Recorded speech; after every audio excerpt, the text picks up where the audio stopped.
tutorial series of computer network subject. In this video, I will explain about Internet Protocol. I am Jishan Sheikh, Assistant Professor working in the IT department of LJ Institute of Engineering and Technology. So, how exactly IP protocol is working behind the scene, we will learn in this video. So when we are talking about packets transfer in real world using the concept of router, then our real-time IP protocol is working. So when we are talking about routing function, then routing function is enable data packets move across the network. So when we are using the concept of IP protocol, then IP protocol is enabling addressing from host to destination. Suppose packet is transferring from host to destination, in between number of devices are working. That devices require some identification. So how exactly logical identification will be given? So logical address of any device is known as a IP address. So exactly when the number of packets are transferring between the devices, then our routing and forwarding mechanism will be used. So for IP protocol, we define the format of packets and that provides the addressing system. So overall addressing system that used by our number of packets during traversal to the internet. So we are very basically understand if about IP, then we have to understand the basic concept that data is transferring over the network. At that time it requires some identification for forwarding from one hop to another hop for the data traversal.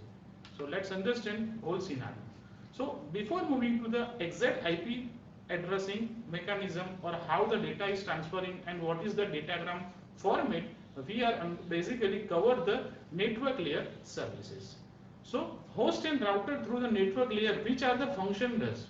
So for the basically network layer, I am dividing this data into the three parts: routing protocols, IP protocols, and ICMP protocols. So first discuss IP. So when we are talking about IP, so it includes basically three things: addressing, datagram format, and packet handling. That means how exactly we are assigning the address, how the datagram packets will be created, and how the packets will be transferred, and overall handling mechanism, that is all about handled by which protocol? IP, that means Internet Protocol. Next is routing protocol. Routing protocol is perform a very important task. It performs the route information, how the particular package is search the path, using that it travels from source to destination. So it may be static, it may be dynamic. Okay, there are various types of routing protocols for finding the path. For example, RIP, OSPF, BGP, all are the example of routing protocols. So router is implemented with the different routing protocols, and that routing protocols implement forwarding table. Forwarding table contains all the information related to this particular link, from where the data packets are coming, how exactly it will transfer to the next hop, what is the IP address, what is the interface. Every information regarding the particular package is included by the routing protocols. And the third one is a ICMP protocol. So ICMP protocol is all about the error correction of the particular packet. So if packets having any type of error, so how can the particular router can display this information? So using the ICMP protocol, we can define that. So these are the basic three main function of the IP network layer. The upper layer, we can say that is a transport layer. So transport layer data will transfer to the network layer. According to the services, it will proceed and it will transfer to the lower level, that is data link layer, and then forward to the physical layer. So this is the basic functionality is performed by our host or router at the network layer. Now we are moving to the basic idea how the exactly IP protocol is working and how the IP fragmentation and reassembly is done. So before moving to the IP fragmentation and reassembly, we are understanding all the data units of our IP data format. So this is the IP version for data format. Okay, datagram using the particular IPv4 that follows this format compulsorily.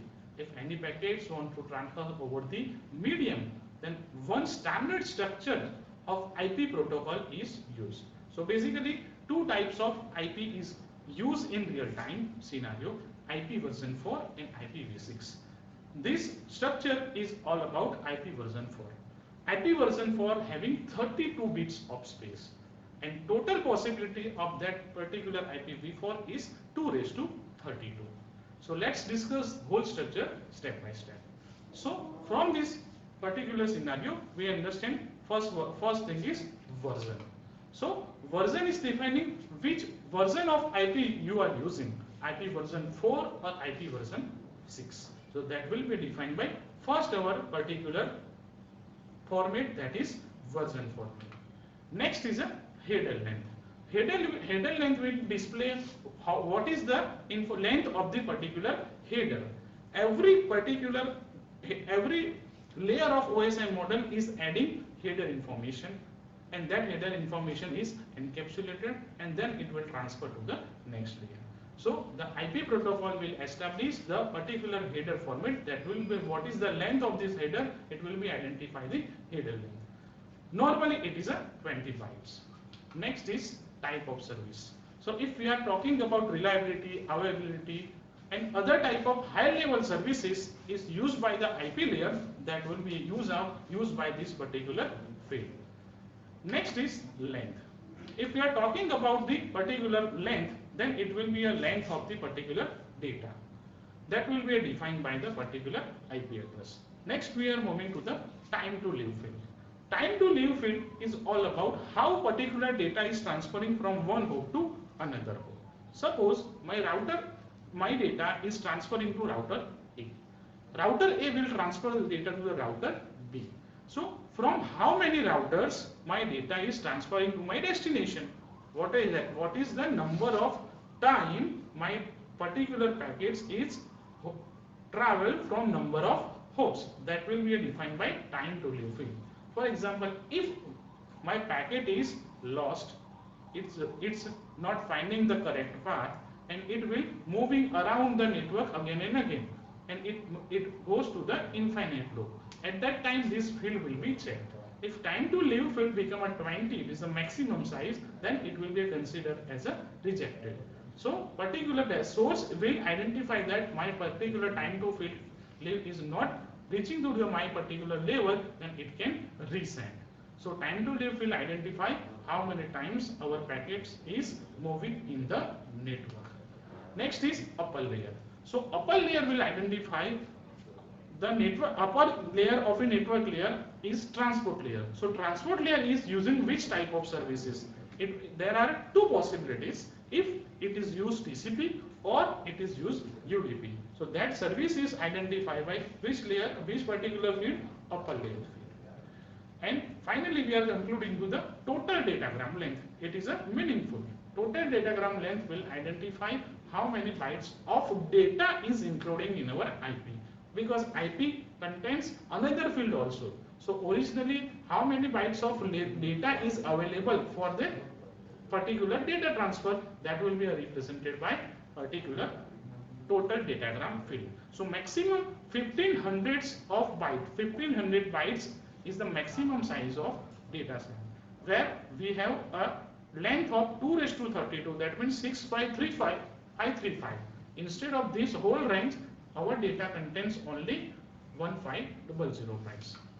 Now talk about the remaining fields. If we are talking about identifier, then it is all these fields are used by the fragmentation and reassembly. Identifier, flags and offsets. All three fields are used by fragmentation and reassembly concept.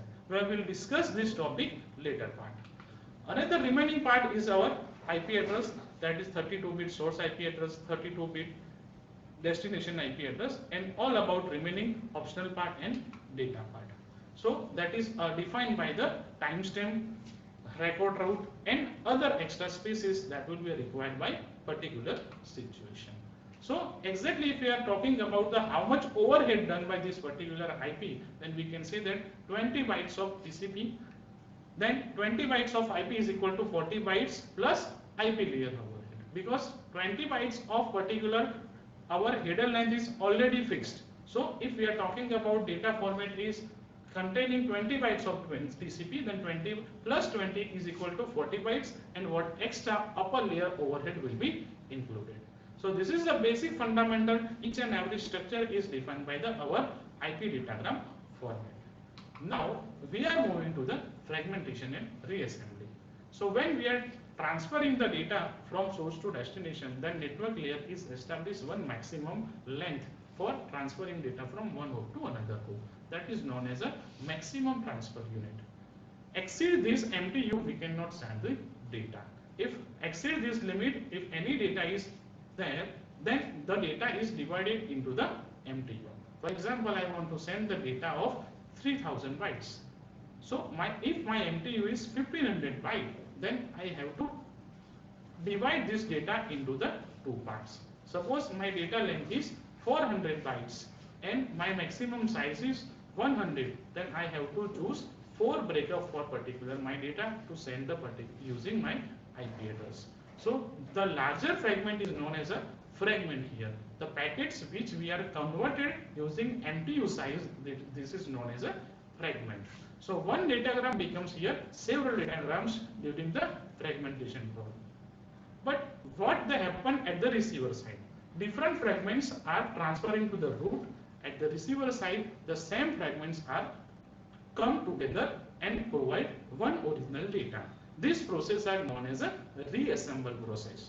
So basically, IP protocol is performing two tasks here: fragmentation at the source side, dividing the whole datagram into the small parts. Then that data parts are traversed to the particular path. At the receiver side, they come together and become one original data, that is known as a reassembly. Source side is performing fragmentation, and at the destination side, it performs the reassembly process. Let's understand this scenario with the help of this animation. Suppose this particular data unit wants to transfer particular data, but that data is containing the data size which is exceed our MTU. So suppose my data unit is converted into the 3 parts. Then that 3 parts are then transferring to the next router, and then next router transfer that data to the destination. At the destination side, the same 3 fragments are reassembled and original data will be gathered. So this is the basic idea about the fragmentation and reassembly. Now we are understanding the same concept with the help of one example. We have a 400 bytes of data, and consider my MTU is 1500 bytes. So how exactly data will be treated for the particular packet format?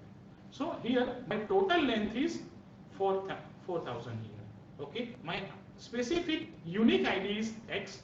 Next is my fragment flag, and next is my offset. So here my ID X will be used at the receiver side if my any packet is lost or not. Or its same data will be reassembled at the destination side. So ID will here crucial. Next is a frame flag. If my data is fragmented more and more, and at the last, if any fragment is reaching, then what happens? No more fragment is available. So if current fragment contains, current datagram contains more fragment or not, that will be decided by our fragment flag. And offset will tell the starting of my fragment, from which byte my fragmentation is started. So basically we are using these 3 data for our fragmentation. So according to the fragmentation rule, we are doing here fragmentation. So total length of my data is 1500 here, according to my maximum transfer unit, that is my length. ID is my X. Now fragment flag will 1 here. Why? Because after the fragmentation of our datagram, what happened here? More fragment is possible. From the 4000, first fragment is all about 1500 bytes. So for remaining 2500 bytes, one more fragment can be possible. That's why we are writing here fragment flag 1. And offset is 0, because my data is starting from 0 position. So according to the first line here, my total length is 1500. sequence unique ID is my X, fragment flag is 1 because more fragment is possible from now, and offset is 0 because my data size is starting from the 0. Now next we are moving to the second fragment. From remaining 2500 bytes, I have to choose 1500 bytes here, okay, and remaining bytes will be come into the next fragment. So my total length is again 1500 here, yes. My ID is X, same X because it is a unique identification. Fragment flag become a 1 here because for remaining 100 bytes we are choosing next fragmentation. So fragment flag will be 1 here, and offset is here 185. Here 185 is my octal number, okay. It is multiplied by 8 here. So total 1500 data is divided by 8, and that number is used as a offset number here. So for last remaining 100 bytes, we are using last fragment 3. So here length will be here 1040, ID is same X, fragment flag is here 0 because after this fragment no more fragment is available. This is my last fragment.